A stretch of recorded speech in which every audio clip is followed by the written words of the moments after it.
नमस्कार, news capital express में आपका स्वागत है। बुलेटिन की शुरुआत करते हैं खास खबरों के साथ। मध्य प्रदेश शिक्षक कांग्रेस के प्रदेश अध्यक्ष सुभान सक्सेना द्वारा एक प्रेस विज्ञप्ति अवगत कराया गया है कि संगठन का जो 1 मई से 1 मई 2022 को अधिवेशन होने जा रहा है, उसमें प्रमुख व 4 मांगों के संबंध में चर्चा की जाएगी। पहली मांग यह है कि जो शिक्षक जिस पद पर भर्ती हुए हैं, हजारों की संख्या में उसी पद से सेवानिवृत्त होते जा रहे हैं। सरकार को पदोन्नति का रास्ता निकालकर योग्य और वरिष्ठ शिक्षकों को पदोन्नत कर उन्हें पदनाम दिया जाना चाहिए।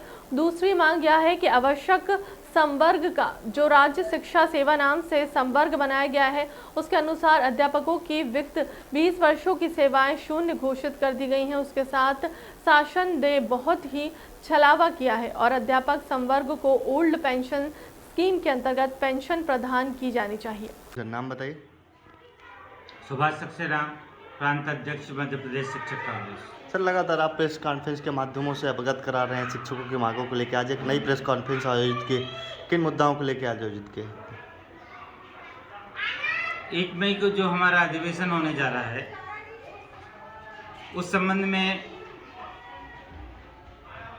जो मांगे जिन पर विचार किया जाएगा अधिवेशन में, पूरे प्रांत से जो हमारे पदाधिकारी आएंगे, तो सबसे प्रमुख मांग हमारी पदोन्नति पदनाम की है, जिसमें जो सहायक शिक्षक और जो शिक्षक जो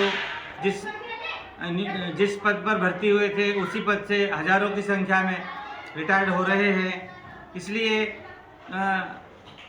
पदोन्नति का रास्ता शासन को निकालना चाहिए और एक शिक्षकों को जो योग्यता है, जिनमें वो जो योग्य हैं, उनको पदोन्नति देना चाहिए। दूसरी मांग हमारी प्रमुख है अध्यापकों की। मध्य प्रदेश शासन स्कूल शिक्षा विभाग ने अध्यापकों के साथ बहुत ही छलावा किया है।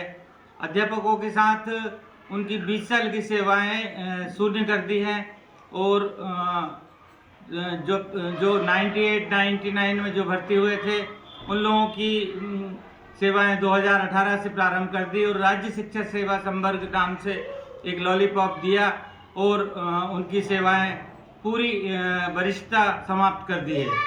और दूसरा जो ओल्ड पेंशन है, बड़े दुख की बात है कि पूरे जीवन भर शिक्षक शासन की नौकरी करता है और जब वो रिटायर्ड हो जाता है और उसे जब पैसों की आवश्यकता होती है, तब वह 1800 रुपये पेंशन पाता है।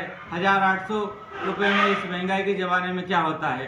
इसके अलावा गुरुजियों की वरिष्ठता, जो गुरुजी जो है वो निरंतर मांग कर रहे हैं, उस संबंध में भी विचार किया जाएगा। और चौथी मांग हमारी प्रमुख ये है कि जो अतिथि शिक्षक है, जिन्होंने 10-10, 15-15 साल, अतिथियों ने 10-10, 15-15 साल सेवाएं करी है और जब वो ओवर एज हो गए हैं और उन्हें सर्विस से निकाल कर बाहर कर दिया गया है, इसलिए अतिथि जो शिक्षक है और जिन्होंने 10 साल 15 साल पढ़ाया है स्कूलों में, उनको सेवाएं नियमित की जाए। सर, ये जो प्रमुख मांगों को लेकर अधिवेशन कराया जा रहा है, कहाँ कहाँ शिक्षक आ रहे हैं इसमें? खरगोन में हुई घटना में मुख्यमंत्री और गृह मंत्री के बयान आग में ही घी डालने का कार्य कर रहे हैं और अतिक्रमण के नाम पर बेकसूरों के घरों पर चल रहा है बुलडोजर। यह नोटंकी बंद करनी चाहिए। कार हो रहा है कि गोली एक व्यक्ति को लगती है और उसकी FIR तक दर्ज नहीं होती है। वो व्यक्ति अस्पताल में एडमिट है, उसके लिए लोकल MLAs को वहाँ के बोलना पड़ रहा, उसके बाद मुकदमा कायम हो रहा हो, तो ये स्थिति स्पष्ट करती है कि कानून कैसा चल रहा है। कानून, जो अरुण भाई ने कहा आज कि कानून के 2 चीज़ें नहीं हो सकती, एक जैसा कानून सबके लिए, वहाँ निष्पक्षता से नहीं हो रही। और ये पहली बार देख रहा हूँ, मैं तो अभी तक मीडिया से इसलिए बात नहीं करा कि आज ये पहली बार देख रहा हूँ और आपके माध्यम से हम सब लोग यहाँ पे अपील करते हैं मध्य प्रदेश के लोगों से कि पहले शांति कायम करें। सरकार प्रायोजित दंगा कराना चाह रही है, लेकिन मध्य प्रदेश के वासियों, आपका मध्य प्रदेश है, हमारा मध्य प्रदेश है, हमको अपने मध्य प्रदेश को शांति बनाए रखना है और वहाँ के टापू को स्थापित करना है। तो हम सब लोग पहले शांति करें। जिला प्रशासन पहले शांति व्यवस्था करता था, आज यहाँ देख रहे हैं कि रात में झगड़ा शुरू हुआ, अभी तय नहीं हुआ कि झगड़ा किसने करा, और सुबह से भारतीय जनता पार्टी के कार्यालय से लिस्ट आती है और मकान तोड़ना शुरू कर देते हैं। ये कहाँ का न्याय, ये कहाँ का इंसाफ है? अभी बहुत सारी बातें हैं, लेकिन मैं चाहूँगा कि हम सब कांग्रेस पक्ष के लोग मध्य प्रदेश में शांति चाहते हैं। ये सारी बातें सरकार फेल्यूर है। मुख्यमंत्री और गृह मंत्री के जो बयानात हैं उससे मुझे नहीं लगता कि शांति बनाने में कोई सहयोग प्रदान हो रहा हो, बल्कि ऐसा माहौल लग रहा है कि एक तरफा बढ़ावा देने की बात की जा रही है। तो मेहरबानी करके मध्य प्रदेश के अंदर ये अतिक्रमण के नाम पर जो तोड़ फोड़ है ये बंद की जाए।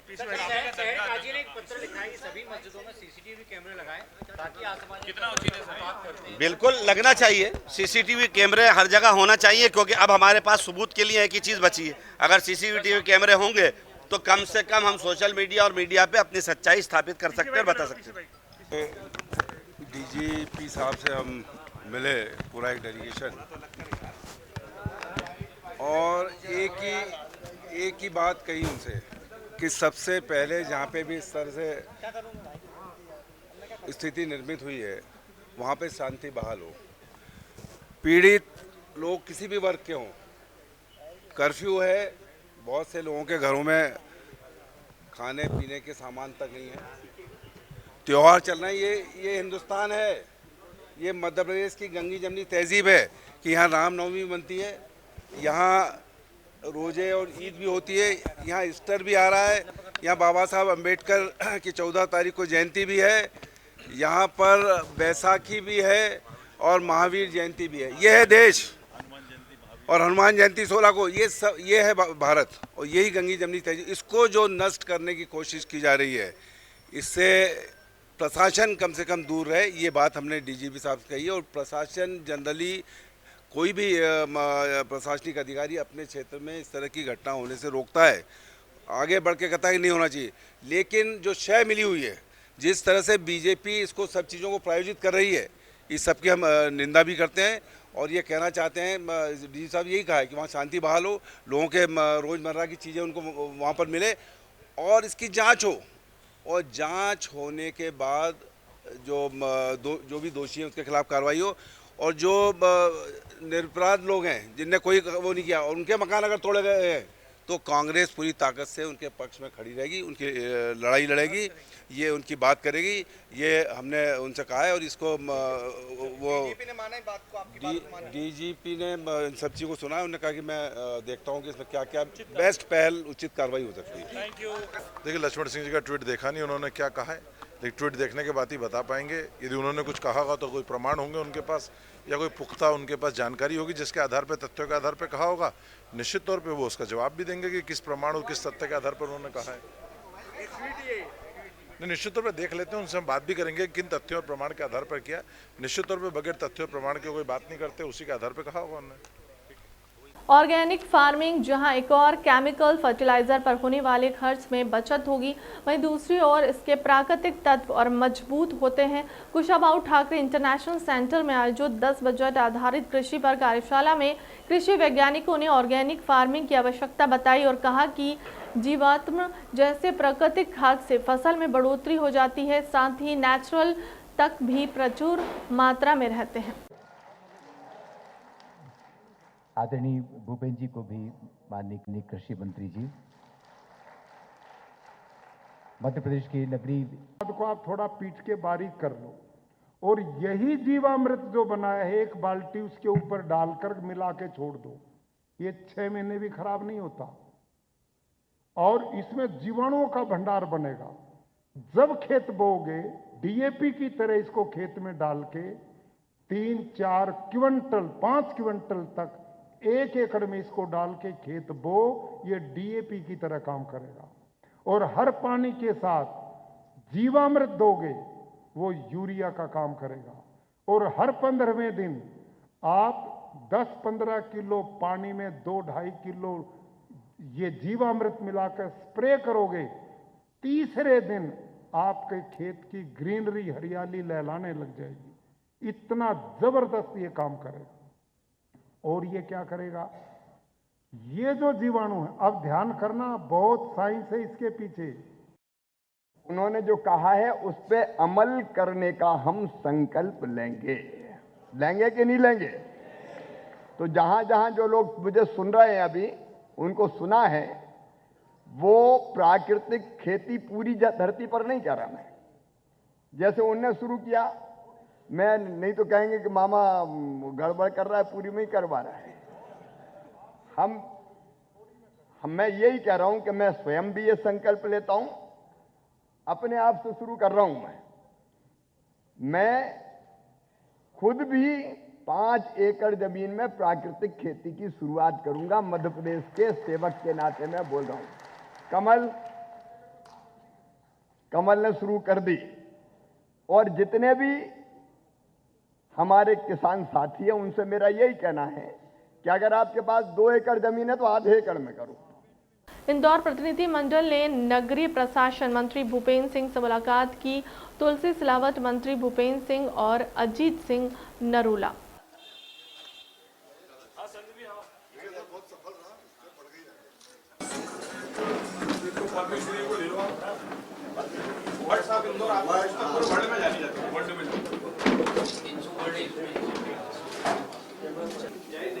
आज इंदौर के मास्टर प्लान को लेकर इंदौर के जितने भी हमारे वरिष्ठ जन हैं, वहाँ के समाज सेवी हैं, विभिन्न संगठनों के अध्यक्ष हैं, वो सभी लोग हमारे माननीय मंत्री तुलसी सिलावट जी के साथ आज आकर मुझसे मिले हैं और बहुत महत्वपूर्ण सुझाव मास्टर प्लान को लेकर उन्होंने दिए हैं। और किसी शहर के प्रति लोगों में इतनी जागरूकता है, ये मैंने पहली बार देखा है कि शहर के प्रति लोगों की, और इसीलिए इंदौर नंबर 1 है। और जिस तरह से इंदौर के विकास को लेकर विजन है लोगों का, और निश्चित रूप से इंदौर देश का नंबर 1 शहर हर दृष्टि से, न केवल स्वच्छता बल्कि हर दृष्टि से हो, इस तरह का मास्टर प्लान इंदौर का बने। इसके लिए 20 तारीख के बाद हम लोग माननीय तुलसी सिलावट जी और हमारे सब वरिष्ठ नेता, हम सब लोग इंदौर में बैठेंगे, अधिकारी सब बैठेंगे और सभी लोगों के सुझाव के आधार पर ही इंदौर का मास्टर प्लान बनेगा। ये विश्वास मैं माननीय मुख्यमंत्री जी की ओर से, अपनी ओर से दिलाता हूँ कि जो मुख्यमंत्री जी कहते हैं कि हमारे सपनों का शहर इंदौर है, वैसा ही इंदौर हम लोगों को बनाना है। इंदौर को जितना अच्छा हम लोग कर सकते करेंगे।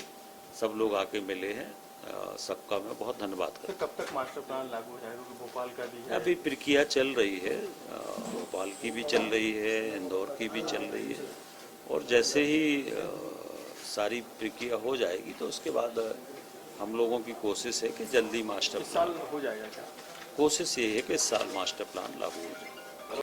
सर, आज आपकी मुलाकात भूपेंद्र सिंह जी से हुई है। आज इंदौर का वो वर्क, इंदौर का वो संकल्प, इंदौर का वो लक्ष्य, इंदौर की वो भावना कि इंदौर विकसित हो, जो इंदौर की एक जुनून है, जो एक तड़प है कि हर क्षेत्र में इंदौर राष्ट्र में प्रथम आना चाहता है। क्योंकि आप जानते हैं स्वच्छता में नंबर 1, शिक्षा में नंबर 1, स्वास्थ्य में नंबर 1, पर्यावरण में नंबर 1, आर्थिक राजधानी में नंबर 1, कला संस्कृति और आस्था में नंबर 1, खेल की नगरी है। और इंदौर के लिए देश का सर्वश्रेष्ठ मास्टर प्लान बने। ये पूरे लोग, अभ्यास मंडल से लेकर, शिक्षा शास्त्री से लेकर, समाज सेवी से लेकर, पत्रकारिता के वरिष्ठ जन, हमारे प्रेस क्लब के अध्यक्ष से लेकर, पद्मश्री से लेकर, मैं कहता हूँ कि समाज का वो वर्ग, उद्योगपति से लेकर, समाज सेवी लेकर, हमारे राजनीतिज्ञ लोग, सारे लोग आज आए हैं कि जो इंदौर का मास्टर प्लान बन रहा है वो इंदौर की आम भावनाओं के अनुरूप, उनके अनुरूप बने। उसमें गरीब का भी समावेश है, विकास का भी समावेश है, प्रगति और उन्नति का भी समावेश है, पर्यावरण की दृष्टि से भी वो सर्वश्रेष्ठ इंदौर का मास्टर प्लान बने। क्योंकि इंदौर मध्य प्रदेश के ओजस्वी मुख्यमंत्री के सपनों का शहर है, और उस सपने को, शहर को, इस सबकी भावनाओं को जब हमने मध्य प्रदेश के लोकप्रिय मंत्री, कर्मठ मंत्री, जुझारू मंत्री भूपेंद्र सिंह जी से इंदौर की भावना को रखा। ये वो इनके सोच को, इनके विचार को उनके सामने रखा, तो उन्होंने भी इनकी भावना में अपनी भावना को सम्मिलित करते हुए कहा कि आपका एक एक सुझाव इस मास्टर प्लान में लिया जाएगा, जो इंदौर के विकास की प्रगति में एक नया स्वरूप देगा। वो सारी चीज़ों को समावेश किया जाएगा। 20 तारीख के बाद वो इंदौर आ रहे हैं और इंदौर में सारे जनप्रतिनिधियों के साथ जो समाज का हर वर्ग यहाँ खड़ा है, हमारा नेतृत्व करते इन नारंग जी हैं, इधर तिवारी जी खड़े हैं, इधर नरुका जी, इधर पद्मश्री वकील साहब खड़े हैं। ये सबकी भावनाओं को समावेश के लिए सबसे संवाद और विचार लेने के बाद ही मास्टर प्लान को एक नया स्वरूप दिया जाएगा और अच्छे सुझाव को उसमें सम्मिलित किया जाएगा। और हमारी कोशिश, हमारा प्रयास कि मुख्यमंत्री के सपने को शहर, जो सपनों का शहर है, उसका मास्टर प्लान हमारे राष्ट्र का सर्वश्रेष्ठ प्लान बने, मास्टर प्लान बने। और सम्माननीय भूपेंद्र सिंह जी का भी संकल्प है इंदौर। छिंदवाड़ा जिला युवा कांग्रेस ने शिवराज सरकार के भ्रांतियों में हो रहे फर्जीवाड़ा, पेपर लीक, व्यापम 2 पुलिस आरक्षक भर्ती, शिक्षा वर्ग 3 भर्ती, कृषि विस्तारक भर्ती, लेना भर्ती, सेना भर्ती, अतिथि शिक्षक भर्ती, आंगनबाड़ी मानदेय बढ़ाने, मध्य प्रदेश लोक सेवा सहयोग भर्ती, चयनित शिक्षा भर्ती, स्कॉलरशिप में फर्जीवाड़ा, बैंक लॉक पदों में भर्ती, बढ़ती महंगाई, पेट्रोल डीजल गैस में हो रही लगातार बढ़ोतरी के विरोध में।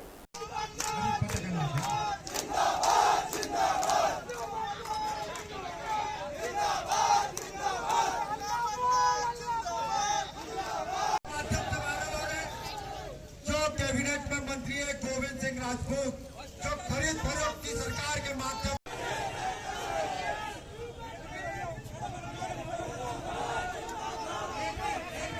विधानसभा ब्लॉक क्षेत्रीय अध्यक्ष यहाँ अपनी पूरी टीम के साथ आज हम पैदल मार्च के माध्यम से कांग्रेस भवन से निकलते हुए फौरा चौक, स्टेडियम, कमली वाले बाबा जी की दरगाह होते हुए आज कलेक्टेड आए और यहाँ हमारा उग्र प्रदर्शन जारी रहा। हमारी मांगों को लेकर आज जिस प्रकार शिवराज सिंह चौहान के ओएसडी लक्ष्मण सिंह मरकाम द्वारा जो स्क्रीनशॉट वायरल हुआ, कैबिनेट मंत्री गोविंद सिंह राजपूत के कॉलेज के एक विद्यार्थी ने उस स्क्रीनशॉट को वायरल किया, पर शिवराज सिंह चौहान अभी भी अपनी कुंभकर्णी नींद में सोए हुए हैं। इस पर किसी प्रकार की कोई जांच कमेटी नहीं बिठाई ली है। युवक कांग्रेस की उस पर मांग है सीबीआई जांच बैठे और लक्ष्मण सिंह मरकाम का मोबाइल जब्त किया जाए और पुलिस भर्ती आरक्षक भर्ती में जो फर्जीवाड़ा मचा है, 80% वालों को अनक्वालिफाइड किया गया है, 50% वालों को क्वालिफाइड किया गया है। कृषि विस्तारक अधिकारी परीक्षा में जो फर्जीवाड़ा बीडी शर्मा ने अपने कृपाल लोगों को उसमें भर्ती परीक्षा में शामिल कर उनके पास करवाया है, उस पर कार्रवाई की मांग को लेकर बढ़ती महंगाई को मांग हमारी यहाँ पर मांग है। और छिंदवाड़ा का जो विकास मॉडल शिवराज सिंह चौहान द्वारा जो फंड रोका गया है, वाली हम मांग यहाँ पर हमने कलेक्टर साहब को ज्ञापन के माध्यम से यहाँ प्रेषित किया है।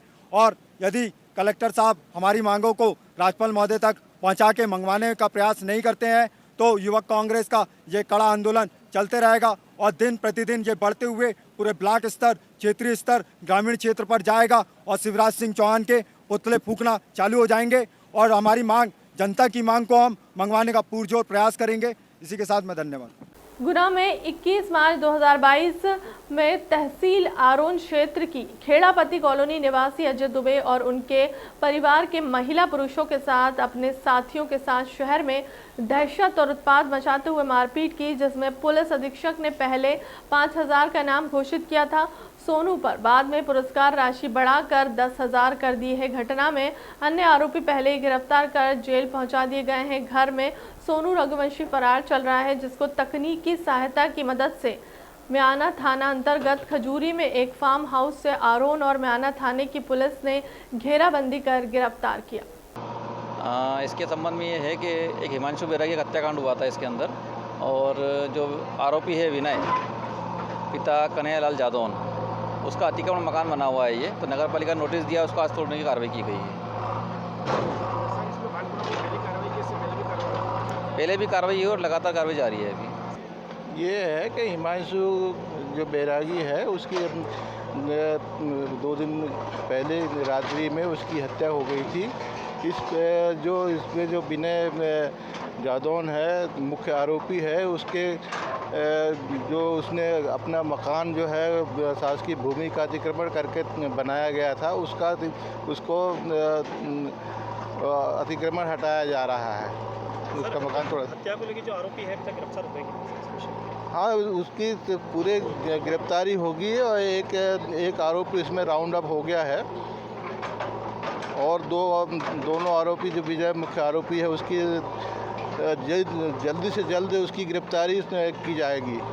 सिंगरौली जिले के शासन रिलायंस पावर प्लांट के विस्थापित परिवारों पर कंपनी द्वारा अत्याचार किया जा रहा है। दरअसल रिलायंस कंपनी के विस्थापित मुन्नी लाल शाह ग्राम शासन पोस्ट 30 के निवासी जो अपने विस्थापन पुनर्वास नीति के तहत दिए जाने वाले सुविधाओं के लिए लगातार 2 वर्षों से भटक रहे हैं। कलेक्टर से लेकर रिलायंस कंपनी के दफ्तरों के चक्कर काटते काटते चप्पल तक घिस गए, लेकिन आज दिनांक तक कोई सुनवाई नहीं हुई। फरियादी के मुताबिक कलेक्टर के आदेश पर रिलायंस कंपनी के 2010 से 2015 तक 5 वर्षों के लिए मुन्नी लाल शाह को रिलायंस के अधिनियम कार्यरत पावर मैक कंपनी में प्राइवेट नौकरी दी गई थी। यहां HR हेड रणवीर सिंह द्वारा मुन्नी लाल शाह के 5 वर्ष तक की PF राशि भी हड़प ली गई।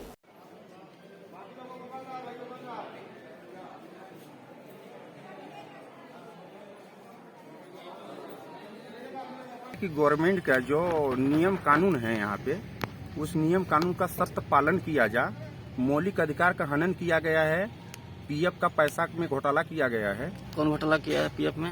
ये रणवीर सिंह हैं। रणवीर सिंह, रंजीश दलाल, रवि मिश्रा द्वारा सनकी तानाशाही रवैये से लिकान दिया जाता है। किसी भी नियम को ये पालन करने पर नहीं मानते हैं। ये सनकी से लिकान देते हैं। हम वर्षों से मतलब जो है लगातार आवेदन देते आ रहा हूँ कलेक्टर साहब को, जो कि आजकल किया जा रहा है। सूत्रों के माध्यम से पता चला है कि रणवीर सिंह को तत्कालीन हटाया भी जा रहा है। हमारा पैसे के लिए फिर हमको काफी दिन झेलना पड़ेगा सर। कौन है रणवीर सिंह? रणवीर सिंह ये शासन पावर के HR हैं। कितने साल का PF घोटाला किया गया है? ये 5 साल का घोटाला किया गया है। अभी इधर 5 साल का जो है कि मेरा मूलधन मिला है। 5 साल का PF का पैसा नियमतः वो SM द्वारा नहीं जमा किया गया है।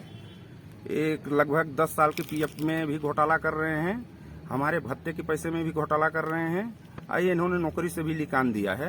रणवीर सिंह लिकान दिया है। और यहाँ से जाने की भी तैयारी इन्होंने कर रहा है। मतलब ये शासन पावर CEO इनको भी हटा रहे हैं यहाँ से। हटा देने के बाद हमको काफी समस्या झेलना पड़ेगा सर। हमको इनको रहते रहते टोटल हिसाब कराया जा। जो नियम कानून हो गवर्नमेंट का, उस नियम का पालन किया जा। अब व्यक्तिगत आदमी के चेहरा देख के पालन नहीं किया जाए। इन्होंने ये भी कहते हैं जिला प्रशासन को कि ये सर कुछ दिन तक ही अर्जी आवेदन देते रहेंगे, इसके बाद अर्जी आवेदन देते देते टूट जाएंगे। ये अर्जी आवेदन नहीं दे पाएंगे। इनका जैसा सिस्टम चल रहा है वैसे ही चलेगा। लेकिन सर ऐसा नहीं है। हमारा ध्यान सीधे गवर्नमेंट की तरफ आकर्षित है कि जो गवर्नमेंट की नियम कानून है उसका सख्त पालन हो। उसी पर हम पब्लिक आकर्षित हैं सर। फिलहाल के लिए अब तक की खबरों में इतना ही। देश दुनिया की तमाम बड़ी खबरों के लिए बने रहे हमारे चैनल के साथ। नमस्कार।